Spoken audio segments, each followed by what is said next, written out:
Welcome back guys to another explanation of sequence. तो chapter की शुरुआत होती है। शायशु टीचर से कहता है अब तुम लोगों का आगे चलकर क्या प्लान है, जिसे सुनकर टीचर घबराने लगती है। तभी पीछे से लुओ का बंदा कहता है तुम्हें चिंता करने की कोई जरूरत नहीं, जब हमें सिटीजनशिप की आइडेंटिटी कार्ड मिल जाएगा तो क्विंग कंसोर्टियम इन लोगों का स्कूल में एडमिशन करवा देगी। टीचर जियांग वुकैन टीचर की नौकरी दोबारा से शुरू कर सकती हैं और ये बच्चे फिर से स्कूल जाकर अपनी पढ़ाई को कंटिन्यू कर सकते हैं और ये सब काम स्कूल खुद कर लेगा। ये सुनकर शायशु बोलता है क्या तुम लोग इतने रहमदिल हो? वो बंदा बोलता है इसमें क्या हुआ, हमने एक साथ जिंदगी और मौत तक का फैसला करा था। क्विंग कंसोर्टियम इनके लिए इतनी मदद तो कर ही सकती है।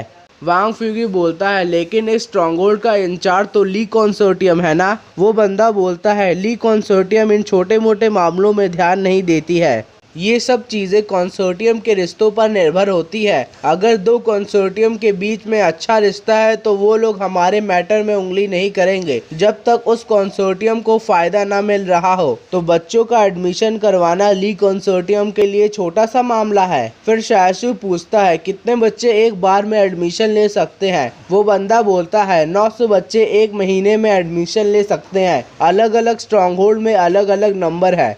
ये सुनकर शायशु लुयुआन को आगे करता है और बोलता है मैं और लुयुआन भी स्कूल में एडमिशन लेंगे, पैसों की चिंता मत करना। एक सेकंड, मैं ही नहीं सिस्टर शायू, वांग फ्यूगी, वांग डालोंग, चैन वुडी भी एडमिशन लेंगे। ये सुनकर वो बंदा बोलता है वांग फ्यूगी 50 साल का है, क्या वो भी एडमिशन लेगा? दूसरों के बारे में तो भूल जाओ, तुम लुयुआन वांग डॉलोन की उम्र है, स्कूल जाने लायक है, बाकी सब हम इंतजाम कर देंगे। जिसे सुनकर लुयुआन और वांग डालोंग बोलते हैं हमें स्कूल नहीं जाना। जिसे सुनकर शायशु कहता है तुम्हें क्या लगता है कि तुम इसमें कुछ कर पाओगे? तभी वही बंदा शायशु के कंधे में हाथ रखता है और बोलता है इतने भी खुश मत हो, अब क्विंग कंसोर्टियम पे तुम्हारा कोई एहसान नहीं है, तो अगर तुम्हें हमारी मदद चाहिए तो तुम्हें उसके बदले कुछ देना होगा। मुझे पता है उस मोटे लुओ को ये चाहिए। ये कहकर शायशु ब्लैक मेडिसिन उसे दे देता है। वो बंदा सोचता है तुम भी अब उसे मोटा लुओ बुला रहे हो। फिर शायशु लोग दुकान के अंदर आते हैं, जिसे देखकर लुयान बोलता है भैया ये दुकान तो जितना सोचा था उससे भी अच्छी है, तुमने सही कहा, अब से हम अच्छी जिंदगी जिएंगे। फिर वांग फ्यूगी शायशु से बोलता है शायशु देखो ये क्या है? शायशु बोलता है यहाँ पे 3 रूम है, तो सिस्टर शायू का एक कमरा, वांग फ्यूगी और वांग डालोंग का एक कमरा और मैं लुयुआन और चैन वुडी का एक कमरा। सिस्टर शायू बोलती है मुझे कोई परेशानी नहीं। वांग फ्यूगी बोलता है जैसा तुम कहो। फिर वांग डालोंग खिड़की साफ कर रहा होता है। सिस्टर शायू और वांग फ्यूगी घर की सफाई कर रहे होते हैं। तभी कोई टॉयलेट का फ्लश दबाता है और टॉयलेट फ्लश होने लगता है, जिसे देखकर वो लोग हैरान होते हैं और शायशु बोलता है यहाँ के टॉयलेट तो कितने साफ सुथरे हैं और हम इन्हें फ्लश भी कर सकते हैं। फिर वो लोग शावर ऑन करते हैं और शायशु बोलता है अब पता चला कि स्ट्रॉन्गहोल्ड के लोग इतने साफ सुथरे क्यों होते थे, क्योंकि यहाँ पे तो अनलिमिटेड पानी है। फिर वो लोग बैठकर वहाँ आराम कर रहे होते हैं। सिस्टर शायू बोलती है हम कितने समय बाद ऐसे बात कर रहे हैं। और हाँ शायशु, जब हम लोग घर की सफाई कर रहे थे कुछ लोग यहाँ आकर कहने लगे कि उन्हें डॉक्टर से मिलना है।